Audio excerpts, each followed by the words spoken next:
As I pan the camera from side to side,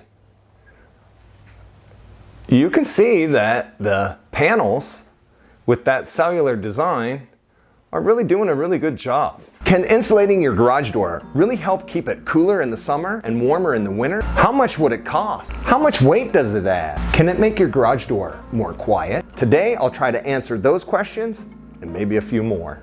This is my insulated garage door. Last summer, I made a video for how to insulate your garage door using polyisocyanurate foam and a cellular design. I'll link to that video at the end of today's video. How well does this system work? Let's find out. For temperature testing in today's video, I'll be using the Flir 1 thermal camera, the Inkbird Bluetooth sensor, and my good old-fashioned analog thermometer. Inside of my microphones and sensors, I'm using EBL rechargeable batteries. Dozens of charge cycles, and it comes with its own USB charger. I got tired of buying batteries just to use them one time and recycle, so I recharge now. If you want to check them out, I'll put a link in the description below. Here's how this system works. It's a cellular design. Each one of my panels is actually its own cell. Each cell is made up of 2 layers of polyisocyanurate foam. This foam is foil faced on both sides. One side is reflective and the other side is painted. Each cell is constructed using the same method. I used wooden spacers against the metal so that I wouldn't get any thermal heat transfer. Next, I put 1/2 inch layer of polyiso against the spacers. I cut 1/2 inch strips of foam that I used as spacers. And to close the cell, I used another 1/2 inch layer of foam on the outside, and I used reflective tape to hold it into place. Let's take a look at some images with the Flir 1 camera. I have this hooked up to my iPhone on my gimbal, and we're just going to take a look at the door. You can see the heat loss along the edge and the top. Actually, it's not heat loss, it's heat coming in. And then you can see along the edge and along the bottom. I have a rubber seal along my bottom of my door, but it doesn't seem to make any difference. Let's zoom in on these 2 spots. You see the 2 strips here. There's one there, and then there's one up there. Those are spots on the door where there is no tape. There's no tape there, and there's no tape there.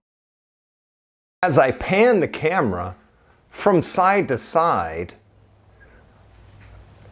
you can see that the panels with that cellular design are really doing a really good job.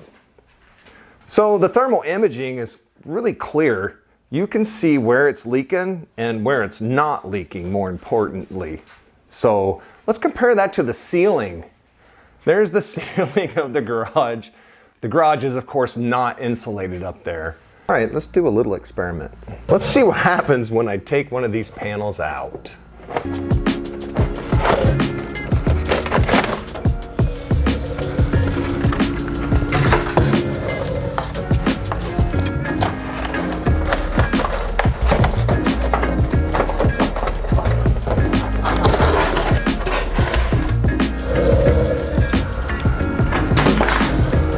Wow, I can feel the heat coming off of that. Holy cow. Okay, there is the missing panel. You can see the missing panel is glowing red hot. There's the panel on the floor, and you can see how hot it still is. So, does insulating your door work? Well, would you want the whole door glowing red hot like that? Let's get an idea of what the temperature is there. It says 126 on the Flir. Can you guess which panel I removed? You don't have to guess. It's that one. It's glowing red hot.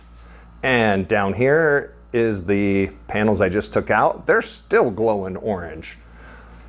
The Flir is showing us about 123 degrees. I'm going to shoot it with the laser. It says 122.5. So, holy smokes.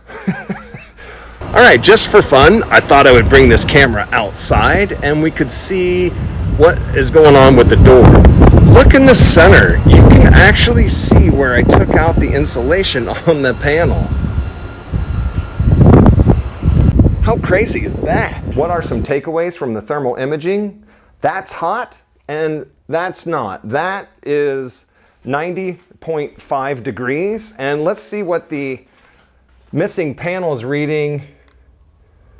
121.1. If the door was not insulated, the entire door would be 121 degrees. But instead, it's 90 degrees.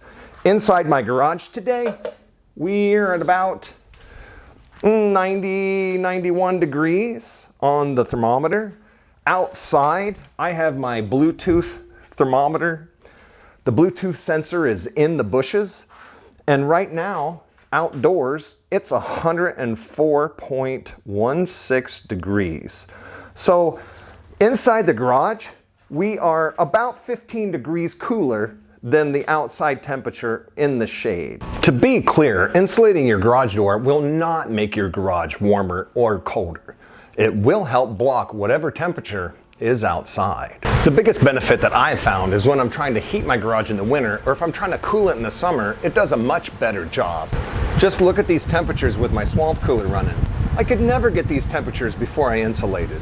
Do you know how hot it is outside? Yeah, it's that hot. As far as making your garage door more quiet, everyone comments about how quiet my door is now. It goes up and it hardly makes any rattle at all. And with the garage door down, I hardly hear any outside noise at all. So yes, it does make your door more quiet. How much weight will it add to your door using this method? Well, it'll add roughly 25 pounds more in weight to the door. So you can fully expect to adjust your torsion springs.